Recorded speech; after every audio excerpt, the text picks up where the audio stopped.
Oh my God, Julie, we've been together 20 years, and I... 21 years. Is that your excuse?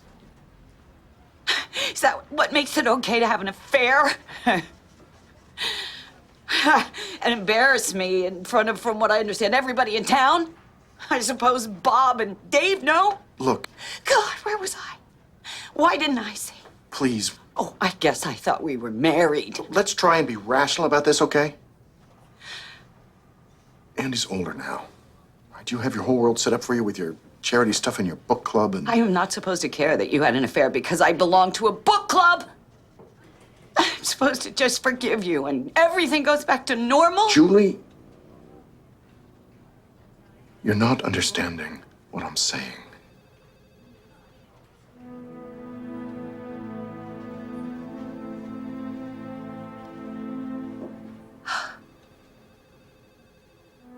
This isn't about me being mad that you slept with a 25-year-old exercise instructor. It's about you telling me you're leaving me for a 25-year-old exercise instructor. Our guest today is an actress most known for her role as Sarah Connor in the blockbuster film series The Terminator and T2 Judgment Day.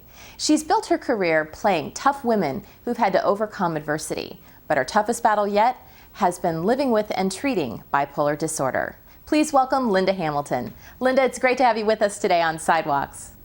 Thank you. It's nice to be here. So I've seen the Terminator film series many times, and as I was preparing for this interview, I actually watched T2 Judgment Day. And I'm still struck by the sheer magnitude of this film, of the films in general. I mean, they're amazing. What was that experience like? Doing T2? Doing either of them? All of them, yeah. You know, I had to dig pretty deep. It was very physical work, but, and actually so much of what I did was eclipsed by the way that I looked. But, you know, I had to dig pretty deep. I learned weapons. You know, it was a big, hard job, mentally, emotionally, physically, and something that I'm really proud of, something that I'm really glad I got to do. What was it about the character of Sarah Connor that you connected most to? Her doing everything she could to protect her son. You know, by the time that I had done the second one, I had a young son myself.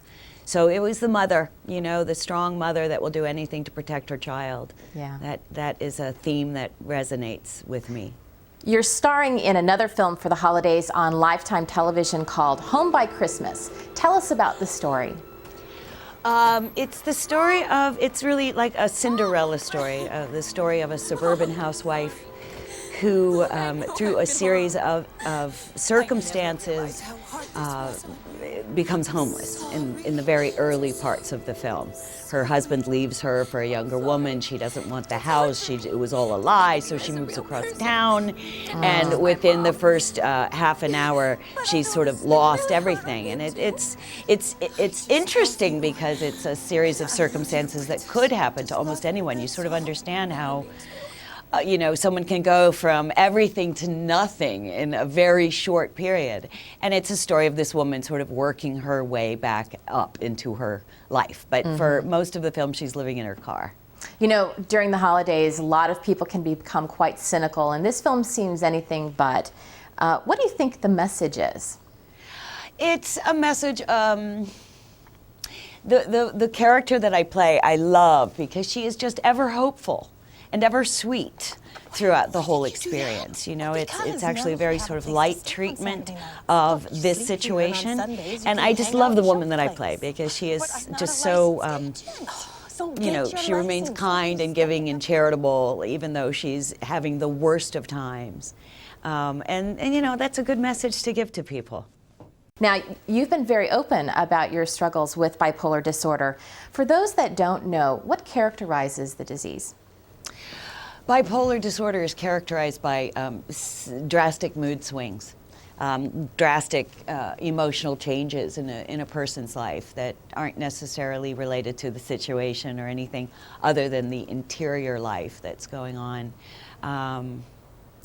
So it can be, you know, periods of very active, manic episodes, and then terrible lows, terrible depressions, and I suffered from depression for many, many, many, many years in my life. A long time before I got the proper diagnosis and the proper care. But you know, I like to speak out to let people know that they're not alone in feeling out of control at times. You know, no matter what kind of disciplined life I led, it still was very hard to get on top of these mood swings. Right. So I just like to speak out. So I was very interested to read that you had studied under the very well-known acting coach Lee Strasberg. Yes. What was that experience like? Well, it was so many years ago now, and he really was the teacher in New York at the time. I worked at the Strasberg Institute for 4 years and learned a lot and took a lot and tossed it away too, but it was a wonderful training ground. And you know, the Lee and the method acting, you know, is really the basis of everything I learned and have gone on to, you know, sort of grow in my career. Sure. As we close, do you have any career advice for those rising young actors out there trying to break into the business? Never be put on film in the 80s. Because you'll regret it. The hair in the 80s is really bad.